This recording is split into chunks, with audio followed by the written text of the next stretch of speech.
development and highways. And then over the last decade or so, especially looking at radical alternatives. So I'll take us through a little bit of this journey in the next maybe 10 to 15 minutes, and then we can open it up. Can you all see this full screen? Yes, we can. Okay, great. Okay, so I mean, I think this is this background nobody really here needs to go into, which is the multiple different crises that we face from local to global of different kinds, and of course they're all interconnected in various intricate ways. And usually, or more often than not, it's the same people who are actually facing the same crises, especially the most marginalized sections of our society. Now, the question that has arisen through all these crises is: do we have alternatives? Because part of the reason for the crisis is the model of development, the model of economic growth that is actually causing a lot of the ecological devastation and also displacement and dispossession. And so whether it's that or it's the kind of politics that we see being played out around the world, the authoritarian tendencies and so on, the question arises: do we have alternatives? And broadly, I think what we see is two kinds of alternatives. One of them is resistance itself, where people are saying no to this system. They're saying we've had enough.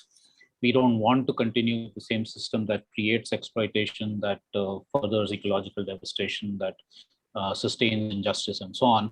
And asking questions not just about the symptoms of like a particular mining project somewhere or gender injustice somewhere, but at the sort of root structures, the root relations in society which create these in the first place, including the ones that you see on the slide here.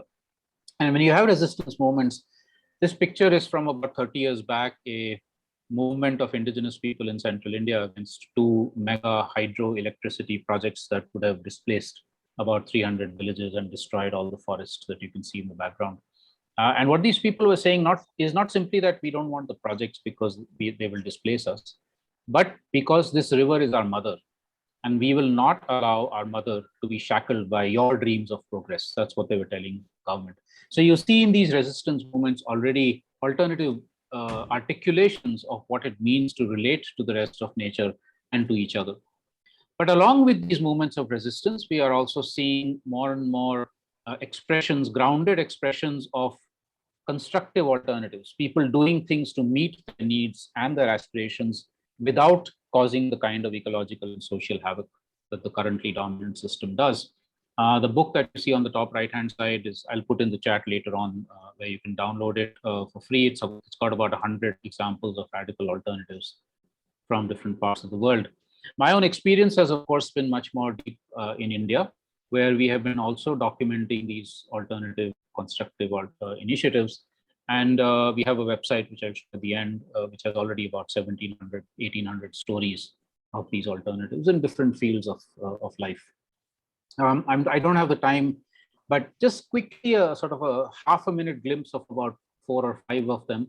So this is 5,000 Dalit women farmers. Dalits are the so-called outcasts of Indian society, the most marginalized section of Indian society, both as women and as so-called outcasts. And over the last 25 to 30 years, these 5,000 Dalit women families, women-led families, have created an incredible agricultural revolution, moving from a situation of hunger and poverty and so on to one of complete food security, but also asserting what they call food sovereignty, complete control over everything to do with food, the seeds, the land, the knowledge, the water, etc., and have significantly changed their status as women and as Dalits in the process. We have thousands of examples of what are called territories of life, where communities, indigenous peoples and other communities, are sustaining their traditional protection of natural ecosystems or creating new ways to do it, including in industrialized systems. And there's incredible learning from these thousands of examples, which you'll see in a website called the ICCA Consortium. Then we have this amazing, most inspiring eco-feminist movement in the middle of the most war-torn area of the world, the Turkey-Iran area, Iraq-Syria border area, from where millions of people have fled as refugees. But here the Kurdish ethnic community has tried to create a zone of relative peace based on what they call genealogy, J-I-N, which is an eco-feminist principle of working with the land, with the earth, but also through radical democracy, which I'll come back to in a minute. And finally, many examples of non-capitalist, solidarity-based economy initiatives in many different parts of Europe. Worker-led production processes where nobody is the boss. All the workers have equal pay and equal decision-making. Time banking, where people actually share each other's expertise or products without charging money for it. Local currencies, all kinds of social solidarity things where especially refugees or people with disabilities or others are welcomed and provided with livelihood opportunities, and much more. Now, if we can think of, I mean, I can go on for hours with examples. We have been doing a lot of documentation on them. But just to put these and others together into a kind of framework of transformation taking place, and then I'll come to the networking, which is looking at how fundamental changes are taking place in political, economic, social, cultural, and ecological spheres of life. And I mean, we don't have time to go into these in detail, but basically people asserting power on the ground, not just elections, but saying we will be the ones taking decisions in our village, in our urban neighborhood.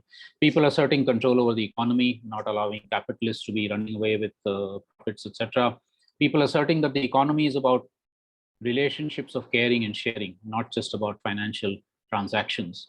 Women, transgender people, LGBTQ, people with disabilities asserting that they're equal to anybody else in society, and so on and so on. So I mean, you actually begin to see a very holistic flower of transformation emerging if you put many of these different examples together. Not that any one of them is in itself holistic, but you can see the contours of the kind of frameworks emerging. And at the core of this is a set of ethics or principles, which is very interesting. These are all things that I've learned from these initiatives. They're not things that we've cooked up in our minds. Diversity and pluralism, self-reliance rather than relying on people far away for basic needs like water and food. Autonomy rather than giving up one's own inherent power to politicians and bureaucrats. We claim power where we are. Cooperation rather than competition. The commons, especially with nature and natural resources, rather than intense hostile competition and private property, etc. Or if you take this one, not just human rights, but also the rights of all of nature. The earth was made for all species and all life, not just for human beings. So how do we reintegrate ourselves within nature and recreate a meaningful and respectful relationship? So basically, we're talking about worldviews that celebrate life. Now, the big challenge here is that you have thousands of these examples of resistance and alternatives, but they're not necessarily linked to each other. They're not necessarily collabed. There's lots of fragmentation. People are scattered all over the globe.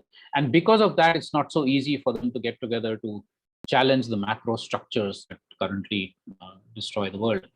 So the need for much more networking, etc., and understanding, documenting, outreach, etc. So I'll just take another 3 or 4 minutes to talk about the networks that will help to set up to do this. In India, there is one called Vikalp Sangam, which is the Alternatives Confluence, which brings together people in all these different sectors of life that you can see on the slide to collaborate, to share, to even constructively challenge each other. And this has been going on for the last about 7 or 8 years. We've had more than 20 physical confluences of people meeting together in different parts of India on different themes like food, energy, democracy. Youth have their own parallel process going on to say, okay, what are the youth-led visions and practices that are emerging on alternatives?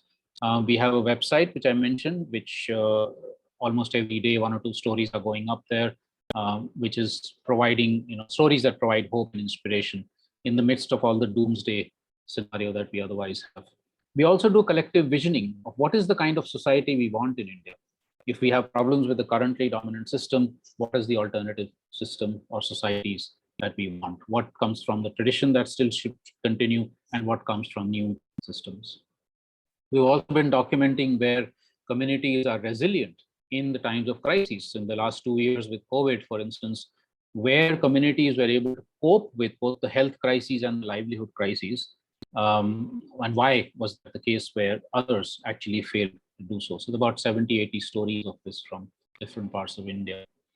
Now, taking this to the global stage, about a few years back, we also set up this website called Radical Ecological Democracy. It's also a global network, which tries to bring up stories of the same kind from various different parts of the world. And then what we thought is that we need a Vikalp Sangam-like process globally. And that's where in 2019, after lots of discussions with lots of existing networks, we started the Global Tapestry of Alternatives. Again, the same idea of trying to bring people together, collaborate, share, and create more of a critical mass for the larger changes that we want. This is a list of these sort of endorsing organizations. You'll see they're spread all across the world, and many, many different kinds of sectors, from youth to feminism to conservation to health to various other things, to climate justice, etc. And basically, the GTA has been trying to put out a lot of interesting material on alternatives, including on resilience. Do series over the last 2 years. We haven't done any physical confluence for obvious reasons, but we've done a lot of online stuff where people can come up with their own voices of why they're doing what they're doing on the ground, and those voices can go to a global audience. Dialogues between what we call weavers, networks, existing networks in countries like Crianza Mutua in Colombia and Mexico, and Vikalp Sangam in India, to try and create a cross-cultural and cross-geographic dialogue, again, to share stories of hope, learn more from each other, and take the work further.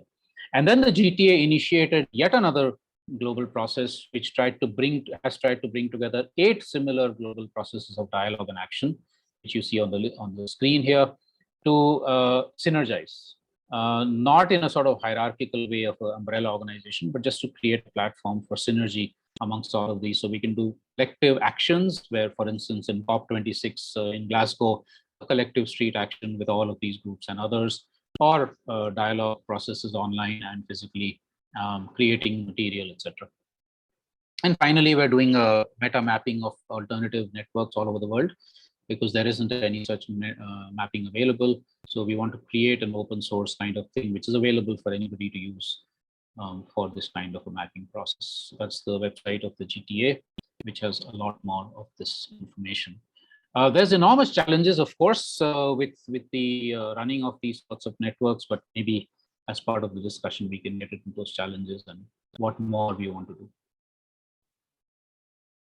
With that, I'll stop the presentation. Thanks, Gemma. Happy to get into a conversation now. Yeah, thank you, Ashish. And as we're talking, please do put questions in the chat, because we'll be able to pick them out and ask them. I don't want to be the only person asking questions in this session today. We want it to be as collaborative as possible. So please do pop your questions in the chat. So yeah, thank you so much for that. And I think the first thing that came to me when you were giving the presentation was that you found within all of these, that like the Venn diagram, the flower that you had, they all had very similar values together. And so my first question is, are these values something that people sit and decide before they go into the network, or is it something that they already joining the network and they just happen to have the same values? How do you think that works? Yeah, that's a very interesting question. So should we do one-to-one, or you want to? Yeah, sure. Yeah, okay, sure. No, I think that's a really fascinating question, and probably is worth doing many PhDs on. But what we have found in the last few decades of working with some of these initiatives or helping to document them is that it's a two-way process. The reason why people get together to do something, for instance, let's say oppose a mining project, or switch from chemical-based farming to organic, biologically diverse farming, is because they feel that there are certain material things going wrong, but also certain cultural, spiritual things that are going wrong, right? So you could have the feeling that the way we are dumping chemicals into the land, it's wrong, it's bad for the earth, not just in a material sense, but also spiritually. Like, people will say this, that the reason why we're facing all these catastrophes is because we are disturbing the spirits of the ground. We are mining the earth, we're dumping chemicals into it, etc. Now, when you get a critical mass of people who kind of think like this, then they would come together and form a movement. Say, okay, well, then let's stop this and let's switch to something else. or we already had organic farming in the past, let's revive it, or let's sustain what still exists of it, right? So in that sense, there's some amount of values that kind of come up. But then as they get into this process, newer things might emerge. For instance, there could be a bunch of maybe 10 people in the village who start doing this. Others actually start saying, okay, that's fine. I think what you're doing is very good. But why is it only 10 men who are taking decisions on this? Why are women not involved in the decision-making process? Some gender issues will come in, issues of equality will come in, or others will say, okay, you've got to organic farming, that's fine. But you're selling the food at such high cost that only the rich can afford to buy what you're producing. Why should that be the case? Why can't the poor also afford healthy organic food? So then somebody will say, okay, well, let's try and experiment on how we can make our production processes cheaper, or directly be able to sell to the consumer so that we get a good price, but they also get it much more cheaply, etc. So it's an iterative process of constant feedback. And then when other groups get involved, they will also give feedback saying, fantastic work on this, but you haven't thought about this particular aspect, right? And we have thought about that, so maybe we can help you to learn about it. And there's something you're doing which we haven't done. That's exactly why Vikalp Sangam actually creates those spaces, or GTA, that are able to transmit values and knowledge to each other on a much more constant and regular basis. Yeah. So I don't think it's possible to say that it's pre-decided or post-practice. It's kind of, praxis and theory in that sense go hand in hand. Yeah, exactly. Well, I think that's interesting for us. I mean, I know at inHive we work with lots of different types of networks, and one of the things we always start with is what are those agreed shared values, and what is the purpose that we're here together, and we kind of build outwards. But a lot of the times, you're right, a lot of these things are happening on the ground because of something that's happened, and they're having to come together, and they're having to decide what they agree on and what they don't agree on, and what their values are. And so I guess then my next question is around all of these people coming together. Obviously, not everybody has the same idea of what the outcome looks like. So how have you seen kind of the conflict managed within those situations, especially when it's something, as you say, it's something that's really personal to people? There's a lot of things that they possibly won't compromise on. So what does that look like when we're talking about this environmental activism? What does conflict resolution look like? So I think there's a whole diversity of approaches that people take. Even in India alone, one can find many different approaches to what's called actually conflict transformation, not so much conflict resolution, because people also realize that conflict resolution can sometimes be very superficial, that you feel that you've sort of patched up the problem, but the underlying causes or tensions are still there. So conflict resolution is actually about trying to deal with the underlying structures of why that conflict or tension is there in the first place. So let me give you 2 or 3 examples of how people have are trying to deal with it. So for instance, in central India, many of the indigenous people there have asserted what they call tribal self-rule, or self-determination and autonomy. One of the villages coined this slogan saying that while we elect the government in New Delhi and Mumbai, in our village we are the government. Only we will take decisions with regard to what happens in our village. But what they decided was that the decisions will be taken by consensus, which means even if there's one person who's dissenting, discussions will continue until there is actually a meaningful, not a forced, but a meaningful consensus on that particular issue. This is one reason why it took them 13 years to come to the decision that all the private land in the village would be handed over into the village commons. So there's no single inch of private land anymore in that village. It's all part of the commons, right? But it took 13 years to take that decision. So that's one way of doing it. Other ways have been where they actually realize that the conflicts are so serious. Some of them can be hundreds of years old, like casteism or gender discrimination. It can be very, very old. So it's not so easy to deal with it by the community itself. So then either they will call in, or there would be maybe a civil society organization or individual involved who can kind of help to mediate, or who can bring in maybe some knowledge from outside on, say, a law that is very relevant for dealing with gender justice, right? And that knowledge, that information, that mediation can become a very important part of transforming the conflict, right? The third thing that people often do is to say, okay, let's park the conflict for a bit. Let's get into a practice of what something could mean. Let's experiment with something. Because upfront, people will say, no, we don't want to do this. It will create these problems, right? Others will say, no, let's do it. And say, okay, let's not transform the entire landscape. Let's just try it in a small part and see whether it works or not. And if it succeeds, then it actually helps to convince a lot of people who were against that idea in the first place. This is very true for instance, for switching back to organic farming, or to looking at issues of decentralized water harvesting, rather than keep asking the government to build canals and bring water to our settlement, to say, okay, how do we manage our own rainfall in a way that everybody has access to water and we have enough water? But it also means then nobody wasting the water, right? Now, people can initially say, no, this is not possible. We can't do it. There isn't enough rainfall. So let's keep demanding of the government. Others will say, okay, then just give us a small part of the settlement to try it out. And if that works, then everybody gets convinced that, yeah, maybe this is the way to go. So there are multiple ways by which people are able to deal with conflicts or disagreements, but not always successfully, of course. And, one of the biggest problems here is electoral politics. We think of electoral politics as being the fulcrum of democracy. To my mind, and I wrote an article on that once about how elections are anti-democratic. In village after village or settlement after settlement, we see that this attempt at trying to unite or reunite or deal with issues gets derailed when you get national politics coming in with one party saying something, one party saying something else, and all of this coming from outside being imposed on that local community. And it creates huge problems. So I think, these are some of the challenges of trying to also transform conflicts.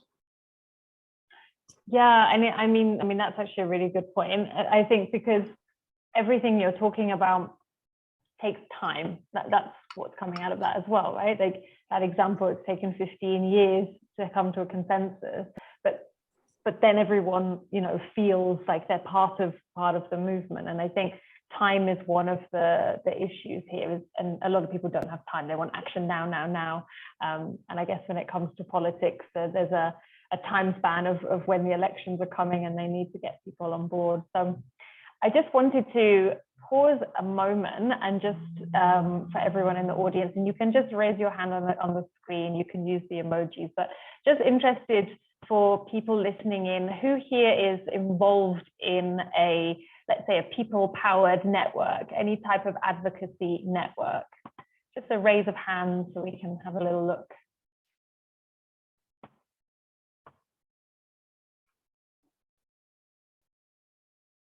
No, nobody. Oh, there we go. 1, 2, yeah. Yeah, 3. And maybe people are involved in them, and maybe you don't know you're involved in one of these. And I wonder if anyone who's raised their hands, either you can pop in the chat or you can just unmute yourself and you can just tell us about the network that you're involved in.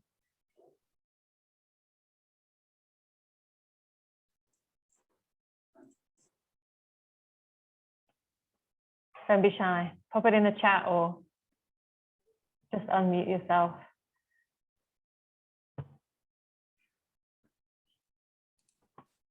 I can say something as we're waiting for others to either collect their thoughts or build up the courage.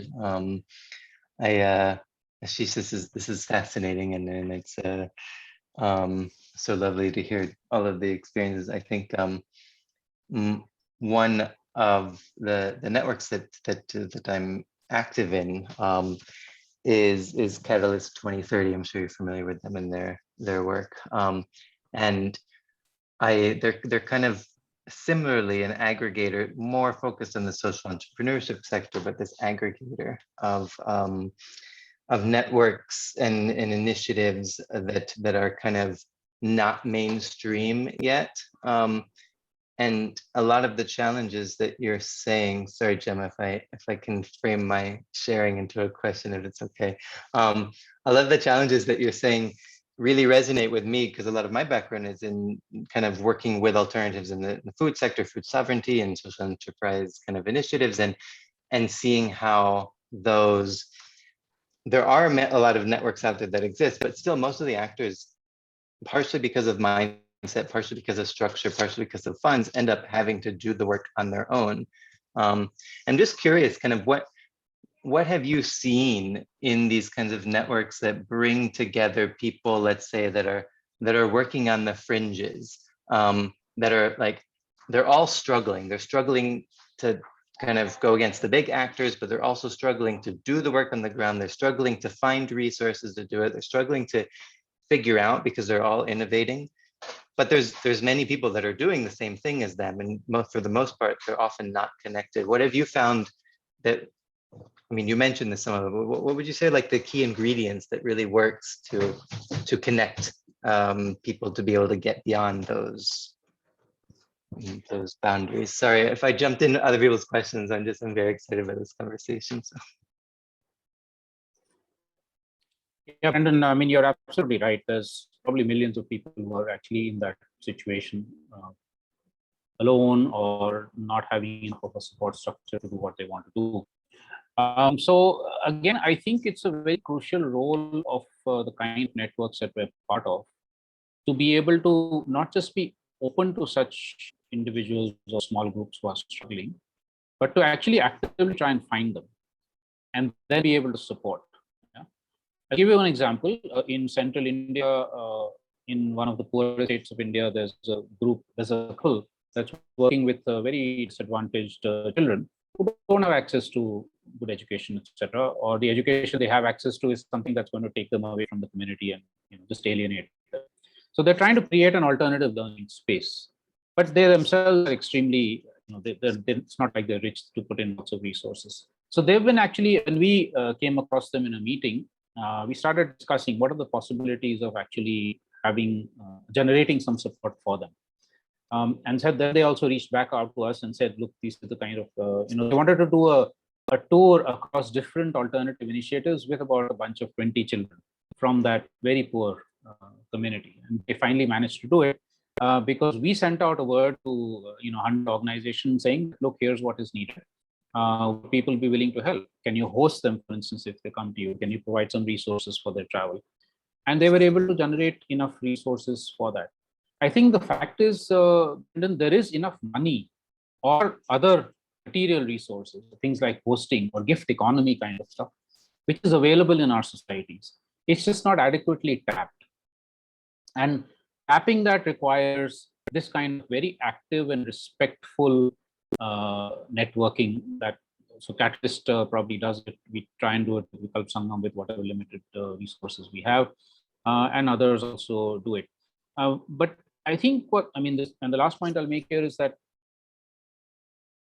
trying to do it in an atmosphere and a spirit of equality, simply because we are helping to generate resources doesn't mean we are in some sense superior to those who are being supported, like this couple in Bihar, in central India, eastern India, but that there is a mutual respect and they feel respected. They don't feel that somebody is doing them an obligation.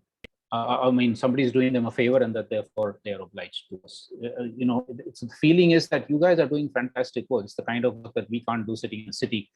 And so it's our responsibility to generate that support for what you're doing. I think if you can create that kind of a spirit, and also the stories, the stories they came up with, the children wrote stories of when they started traveling. And when those stories came out, it wasn't from an adult point of view, it was from the child's point of view. You get this really, fresh perspectives of a 10-year-old child who's never been from one part of never been outside his village, forget about outside the state, coming in. And those stories are then spread through our network. More and more people actually get interested, saying, oh, wow, this is amazing. We've never heard this kind of a voice before. So I think that's the kind of stuff we just need to do more to be able to tap the resources that do exist, but are not necessarily available to such people on the fields. And I think that leads nicely to my next question, which I know Brendan also wanted to think about. But so I know, because when you were talking earlier, one of the things you were talking about was collective visioning. And obviously we use lots of words around networks. And so like, how do you get over the barriers of kind of the language and, you know, the sort of technical terms, you know, in the NGO world, we use a lot of those words, which sometimes can be quite alienating. People do have different languages. People do see and speak in different ways about certain topics and issues. So yeah, how can you, or what have you seen work to be able to work past those barriers and make sure that everybody feels included? Yeah, I mean, and this is a critical comment on myself and our kind of movements. We have, I think, been mostly very cerebral in our language and our messaging. And actually, the people we're up against, the advertising industry, or for instance, right now, the religious right wing in India, they know how exactly to reach to people's hearts, not minds, but straight to the heart, right?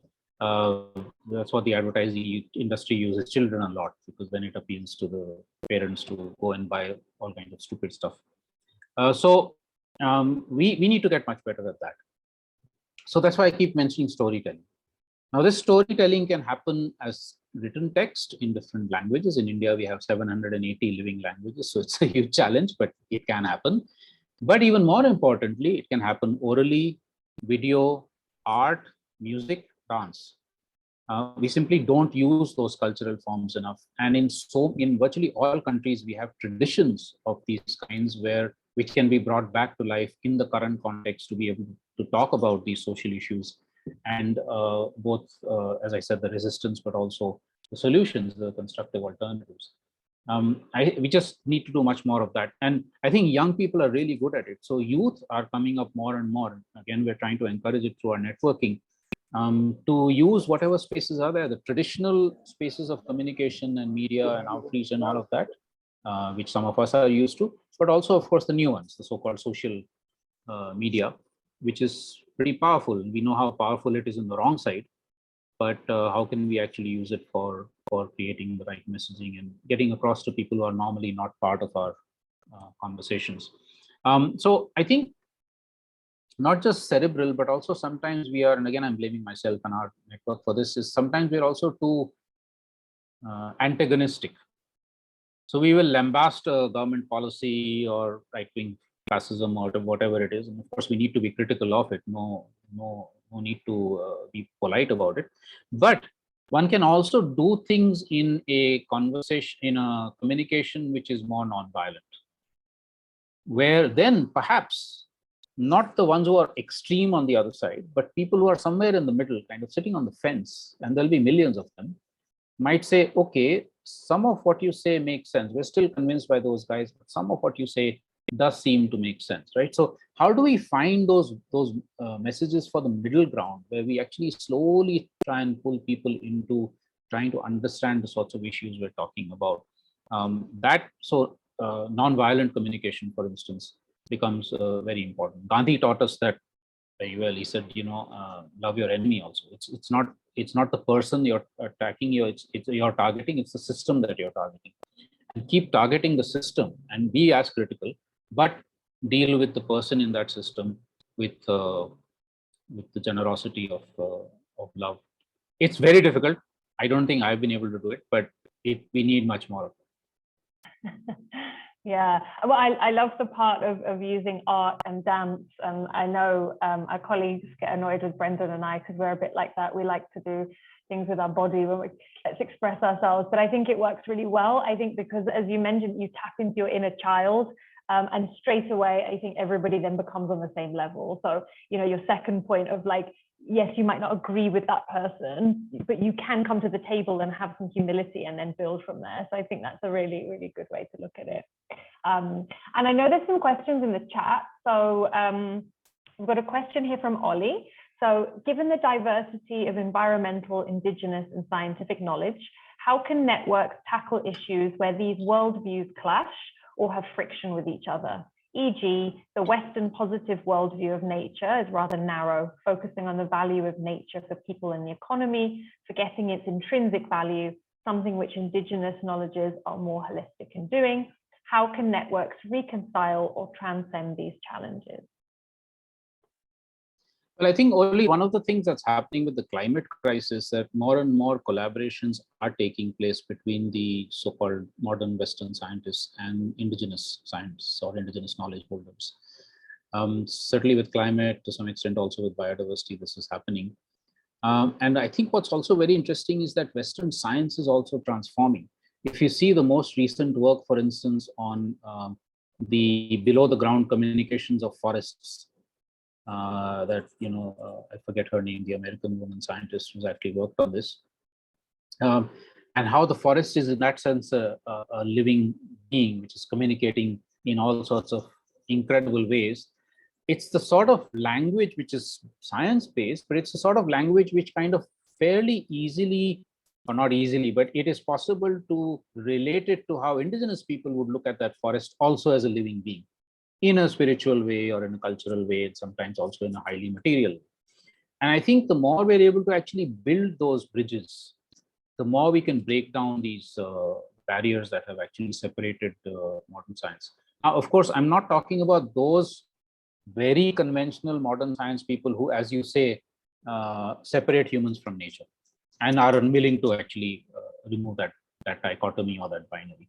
But as I think more and more, especially the young scientists that are coming up now, are actually beginning to see the problems with that kind of a paradigm and how we need to move beyond that, and also then relate to how indigenous people or local communities look at it, look at nature, for instance, or look at the rest of nature, not look at nature, but look at the rest of nature, because we're always humans and the rest of nature. So again, let's tell stories. For instance, one of my favorite examples is what's called the Arctic Biodiversity Outlook or Study, I forget what it's called, where the indigenous peoples across the Arctic, the Sami and others, worked with people from hardcore scientific institutions who were looking at what's happening to the Arctic with climate change and biodiversity loss. And working together, they were actually able to produce outputs. Does that work? Sophie, can you please mute? Yeah. So we're able to produce outputs that neither on their own could actually have done, which then is going into UN decision-making bodies. So I think we need much more of that. Yeah. Question, I think there was one more, right? Sorry, Gemma. So yeah, there's another one in the chat here from Gillian. What might the best ways for negotiating inevitable power relations in even progressive networks? How does one acknowledge and navigate these? Any examples of this done elegantly? I like that lesson. I don't know about the elegant part, but so I think the first step is, as you're saying, is to acknowledge it. Very, very often we don't even acknowledge that there are hidden or maybe not so hidden power relations. It could be gender, it could be caste, it could be class, it could be language. This often happens in global movements, for instance, because those who have the kind of language and articulation that can reach across to global audiences, UN audiences, etc., are inevitably in a slightly more powerful position than people coming from indigenous peoples, etc., who may not necessarily have those kind of articulation skills. Or even within an indigenous community, you could have some who have those skills, but others who don't. So you actually create lots of, or digital and non-digital. So yes, these are issues within our movements. They're very strong issues. We have been discussing, for instance, last year we had a democracy alternatives confluence, and 3 or 4 aspects of democracy. One of them was our own internal democracy within the movements, in which these issues came up. How do we create more truly democratic spaces where everybody actually has voice and is able to express it? And what are the examples of that? So we actually came up with the possibility of doing 3, 4 case studies where those kind of processes have been built into the movement, like consensus decision making. I don't want to sound like I'm bragging, but for instance, Kalpavriksh, the organization I work with, has for the last 43 years worked on complete consensus decision making. There is no president or secretary or nobody. I've been in it for 43 years, but I cannot take a decision on behalf of Kalpavriksh without making sure all members are involved in any decision, and nobody else can do that either. Now, that creates inefficiencies, if you were to think of it like that, because sometimes we have to discuss something for ad infinitum, and some members get like, had enough discussion, let's just take a decision. But it creates also enormous stake or buy-in of the members, because they know, everybody knows that they at least had a chance to be heard.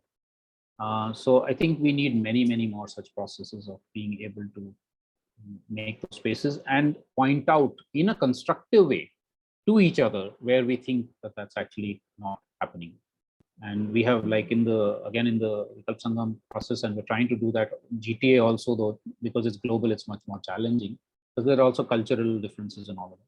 But at least in the Indian network, we've been trying to say, okay, here's a space within the 90 organizations that are part of the Vikalp Sangam process to be able to constructively challenge each other also, and to deal with issues of inequality that are coming up. But it's a work in progress. I mean, nothing is perfect. There are hiccups along the way, but at least to be conscious of it and then try and deal with it through mediation and processes of subcommittees and things like that. I know Brendan and I would be really happy to hear that story of consensus, because something that we very much believe in, and so it's good to hear that it worked for so long. And again, it's that point of giving not just space to people, but also time, like not rushing things all the time, like this needs to be done now, like taking the time, because if you can get everybody on board, you know, they might not be 100% on board, but if you can get everyone at about 75% on board, you know, you can move forward with something and not have all of these other hiccups. So I think that's a really great point. And I know that Amanda, I believe, had the hand up to ask a question. So do you want to go ahead, Amanda?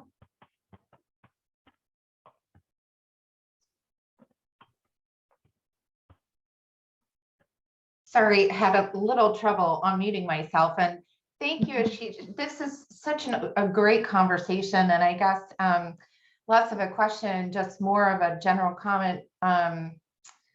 You know, I think what you said about stories of impact are just so incredibly important. And, you know, I've spent my career supporting networks of mostly policymakers, in addition to, you know, my last role, I was supporting a network of education advocacy organizations. And, you know, those people were lobbying their state governments to change these, you know, big policies. And I think what you mentioned in terms of relationships and time and knowing who the right influencers are and who the right messengers are, you know, when you're working within a political system where those key folks are changing from year to year, it becomes, you know, and everybody's kind of looking for a quick win, you know, it becomes increasingly challenging to sort of like navigate within that system. And, you know, what we found when I was at Policy Innovators and Education Network is that, you know, when you're working with a network or, you know, a group of people, it's like everybody's playing different roles, right? And so, while oftentimes as an organization, in those relationships, everybody wants to play the friend role, right? But what we found too, it's that, you know, you have this balance of different organizations, and sometimes you need to play that sort of agitator role within that system. And that can be, you know, difficult when you're working within a collective of people to be the organization to step forward to do that. So anyways, this is a great conversation, and really appreciate your time. But yeah, I completely agree with what you're talking about, the importance of relationships, and just kind of teeing up the fact that, you know, in these time-sensitive political situations, that can be quite a challenge. Thanks for that comment, Amanda. One of the things we try and do in our networks, there are sort of multiple networks, many that I haven't mentioned, is to have different organizations of people playing different roles. So some are the agitators who sort of upfront confront the government, let's say, or the system, which needs to be. And there are others who are kind of doing the, you know, softer negotiations to try and see, okay, can some policy changes be made, or can some, you know, something be changed here and there, which can actually soften the impact of a particular policy. In a sense, those sort of hardcore agitation kind of people make it a bit easier for those who are pushing for those policy shifts.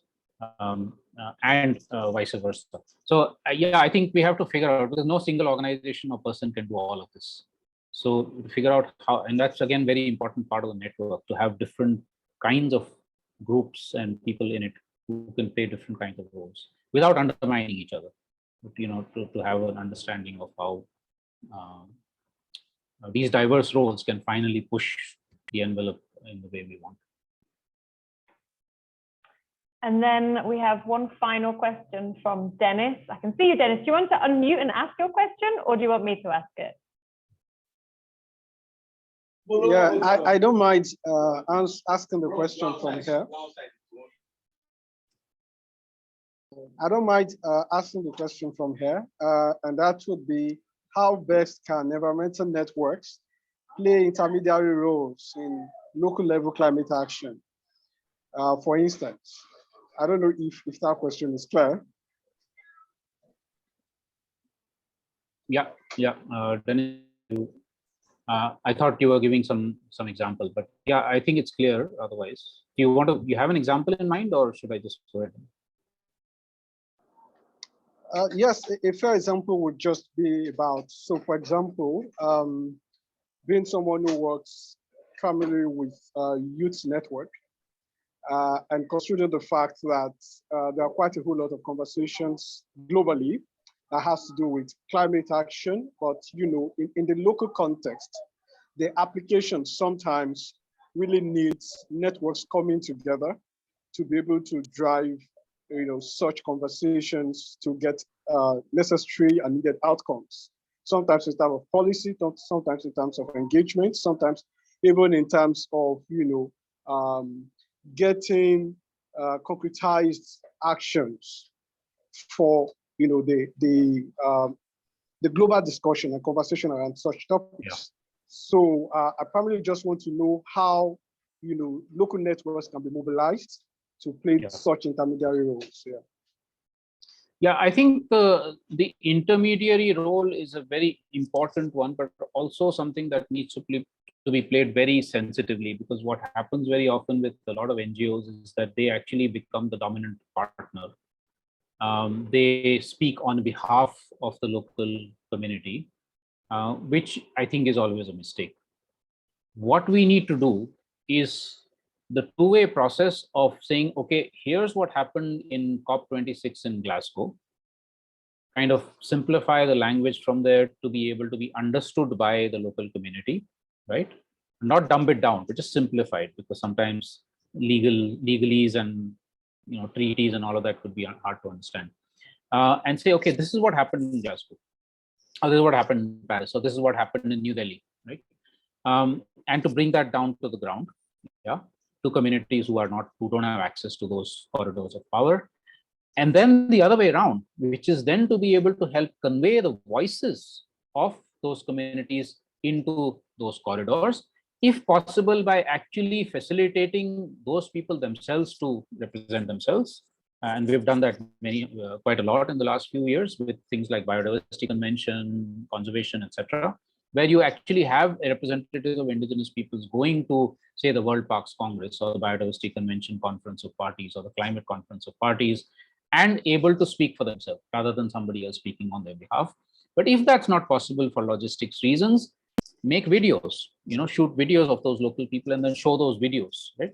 So I'm never speaking on their behalf. I'm simply acting as a messenger, let's say, or as a enabler of that voice coming. So this two-way process, I think, for us is very important, where we are not claiming ownership of the thing. We have our own voice, and we can voice that. I have my own opinion, and I can certainly voice that. But I'm not saying it on behalf of these people. So I think if we can play that kind of intermediary, it could be to do with technologies that are available. It could be to do with laws that are available. It could be to do with a mining project that's coming in, which the local community knows nothing about, but I have learned through my sources in New Delhi, and I can at least convey that information to the community, saying this is what the mining project is and these are the possible impacts. And if you want help in raising your voice against it, I know some lawyers, I know some other people who will be sensitive and who will be able to help you with raising those voices. So I think with climate action, that is, whether it's mitigation or it's adaptation, And it's becoming very important because right now what's happening is that so much money is coming in for climate. So much money that it's turning people's heads in all kinds of directions, right? Whether in the name of red plus or net zero carbon, etc., all kinds of stuff. There's tons of money. Every corporation wants to show that it's going net zero. All countries want to show that they're going net zero. What does it mean? It means lots of money coming into the system. Again, mostly the same corporations making money, but some of that trickles down to communities to say, okay, you protect the forest, we'll give you X money. You go to organic farming, we'll give you X money. It's really peanuts. But do local communities actually understand what is behind this? Who is behind it? Who's making the profits? Who's taking the decisions? No, it's very hard for them to understand it. I get confused sometimes with the kind of stuff that's happening. So this becomes a very important role for us to be able to translate what is happening in these systems in the name of climate mitigation and adaptation, and be able to explain that to the community. And then finally, it's their decision whether they go in that direction or not, whether they accept net zero funds or not. But at least they should understand where it's coming from and what the implications are. And on the other hand, genuine stuff, where you actually are finding genuine solutions, decentralized renewable energy, for instance, or organic farming, but where the local people are in control, where the women farmers, the example I gave you, are the ones who are in control, where there's food sovereignty. Those are also solutions for climate. And let's see, can we direct some of those or enable some of those solutions rather than the false ones that are coming from the system. Thank so you Dennis, so I know much. that's a bit of a longish response to your question, but I'll put my email in the chat. So if anybody wants to continue dialogue after this, then please feel free to write them. Yeah, please do share contacts. I'm sure there's lots of other people who have questions, but we just want to thank you so much for your time. I know everybody here has really enjoyed hearing about your stories and answering their questions. So thank you very, very much.